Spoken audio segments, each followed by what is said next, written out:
Dans un complexe animé au cœur de Lagos, Mama Kemi et Mama Samuel vivaient comme voisines. Leur maison était côte à côte et leur lien était aussi fort que celui d'une famille. Malgré leurs différences de style parental, elles étaient des amies inséparables.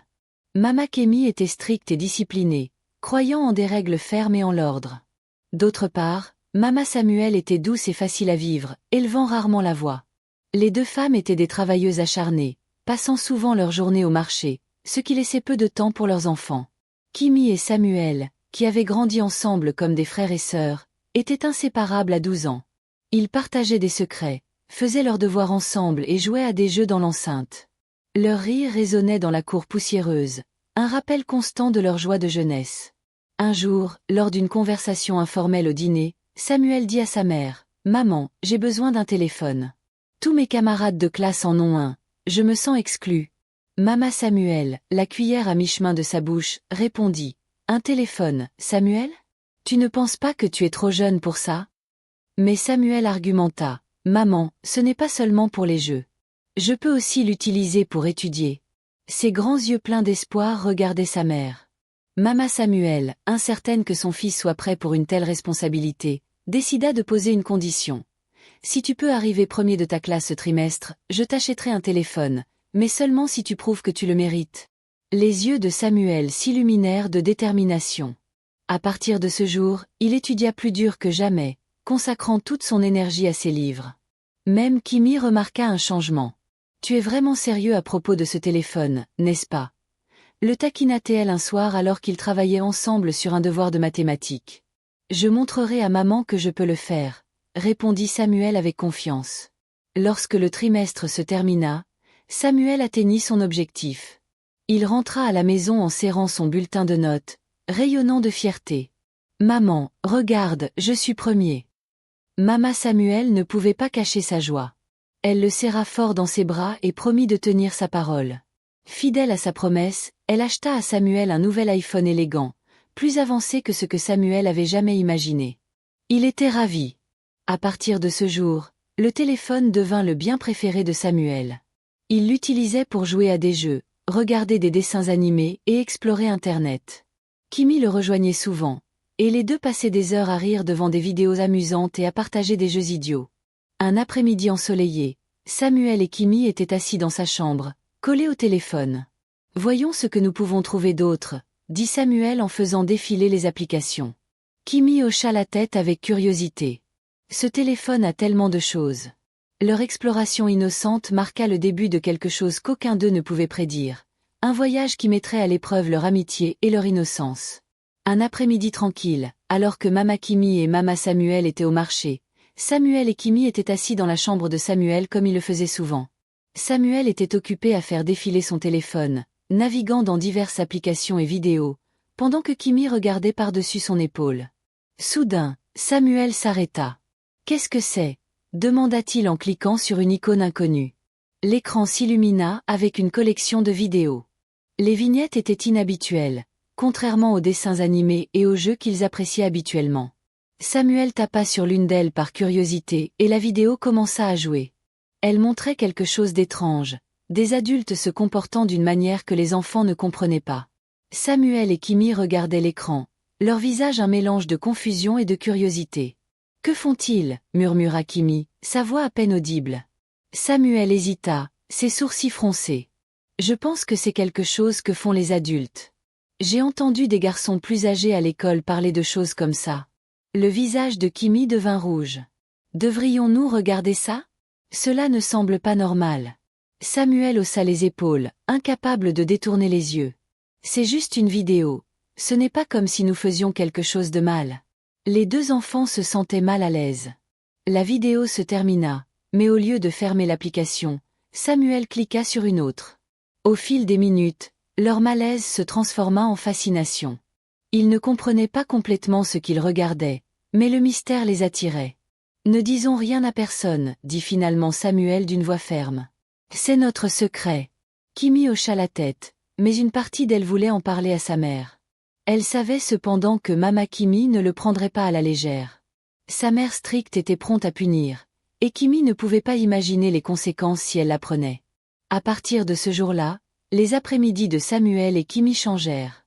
Chaque fois que leur mère était absente, ils s'enfermaient dans la chambre de Samuel pour regarder davantage de vidéos interdites. Le rire autrefois innocent qui résonnait dans l'enceinte était remplacé par des conversations chuchotées et des regards volés. Les jours se transformèrent en semaines, et le secret commença à affecter leur amitié. Ils ne jouaient plus dehors ni ne faisaient leurs devoirs ensemble comme avant. À la place, leur lien tournait autour du monde caché qu'ils avaient découvert. Un jour, Kimi se tourna vers Samuel alors qu'ils étaient assis dans sa chambre. « Tu penses que c'est mal que nous regardions ces vidéos ?» demanda-t-elle, la voix tremblante. Samuel avait l'air mal à l'aise. « Ce ne sont que des vidéos, Kimi, ce n'est pas comme si nous faisions quelque chose de mal. Mais que se passerait-il si maman le découvrait ?» L'expression de Samuel se durcit. « Elle ne le fera pas, nous devons simplement le garder secret. » Kimi hocha la tête, mais son malaise grandissait de jour en jour. Puis, un après-midi, Kimi dit quelque chose qui choqua Samuel. « Et si nous essayions de faire ce qu'ils font dans les vidéos ?»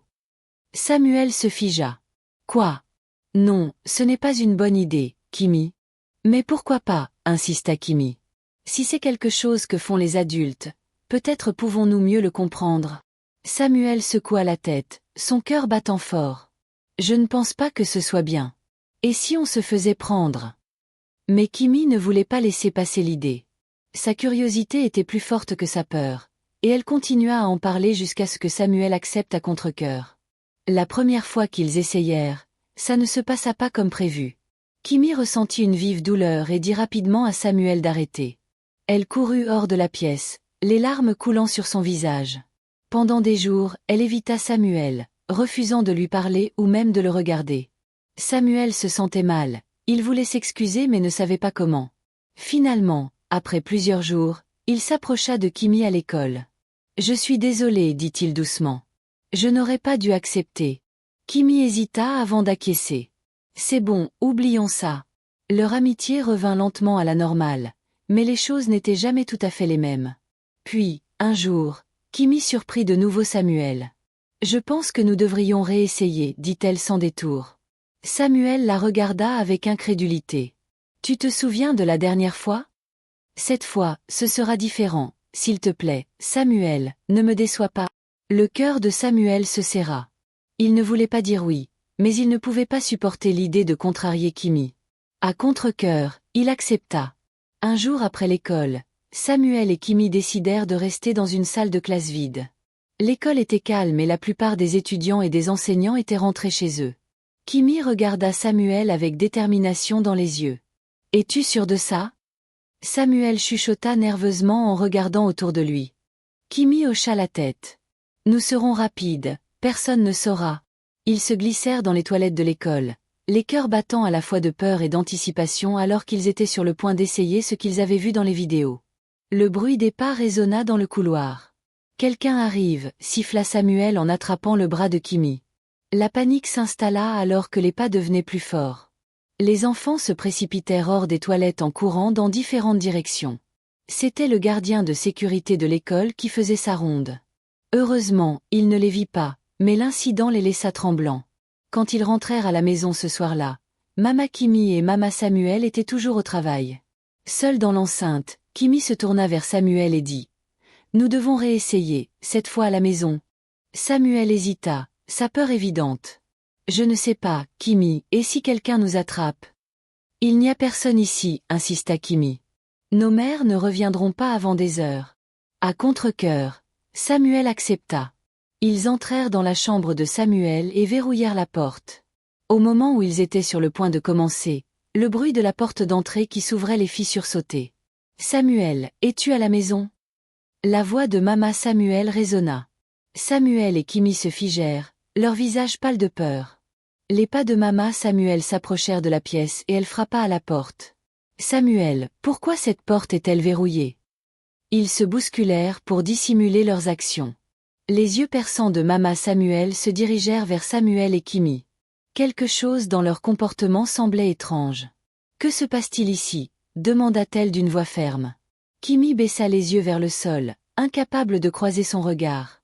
Samuel bégaya en essayant de trouver une excuse, mais sa mère n'était pas convaincue. « Asseyez-vous tous les deux, ordonna Mama Samuel. Maintenant, dites-moi la vérité, qu'avez-vous fait? Les enfants échangèrent des regards nerveux. Ils savaient qu'ils ne pouvaient plus cacher la vérité. Avec des voix tremblantes, ils avouèrent tout, les vidéos, leur curiosité et leur tentative d'imitation. Mama Samuel écouta dans un silence stupéfait, son cœur se serrant à chaque mot. Elle sentit une vague de culpabilité l'envahir. Comment avait-elle pu rater ça? Sa concentration sur ses affaires l'avait aveuglée aux besoins de son fils. Prenant une profonde inspiration, elle dit « Restez ici. J'ai besoin de parler à Mama Kimi. » Mama Samuel traversa l'enceinte jusqu'à la maison de Kimi et lui raconta tout. Le visage de Mama Kimi devint pâle de choc. Elle se leva brusquement et arpenta la pièce. « C'est la faute de Kimi, craquait-elle. C'est elle qui égare Samuel. » Mama Samuel secoua la tête fermement. « Non, ce n'est pas seulement Kimi. Ils sont tous les deux impliqués, et nous devons gérer cela ensemble en tant que mère. » Pour la première fois, Mama Kimi s'assit, son comportement strict habituel remplacé par l'inquiétude. « Que devons-nous faire ?» demanda-t-elle doucement. « Nous devons leur parler et, plus important encore, nous devons les aider, répondit Mama Samuel. Thérapie, conseils, tout ce qu'il faut pour les guider sur le bon chemin. » Les deux mères retournèrent à la maison de Samuel et eurent une longue conversation avec les enfants. Elles expliquèrent les dangers du contenu qu'ils avaient regardé et pourquoi leurs actions étaient nuisibles. Bien que leurs paroles fussent douces, les enfants pouvaient sentir le poids de leur déception. Après ce jour, les choses changèrent dans l'enceinte. Mama Kimi devint plus attentive à Kimi, adoucissant ses manières strictes pour créer une relation plus ouverte et de confiance. Mama Samuel, de son côté, fit un effort pour passer plus de temps avec Samuel, réalisant que sa clémence l'avait laissé sans conseil approprié. Finalement, les deux familles acceptèrent de demander l'aide d'un professionnel pour les enfants. Les séances de thérapie aidèrent Samuel et Kimi à comprendre les conséquences de leurs actes et l'importance de faire de meilleurs choix. Malgré les efforts pour réparer la situation, le lien entre les deux familles ne fut jamais le même. Morale de l'histoire. Il est important que les parents passent du temps avec leurs enfants, leur parlent de l'utilisation sûre et responsable du téléphone et leur enseignent les dangers de certains contenus. Les téléphones sont des outils qui peuvent aider les enfants à apprendre et à communiquer, mais ils ne doivent être donnés que lorsqu'un enfant est suffisamment mature pour les manipuler de manière responsable.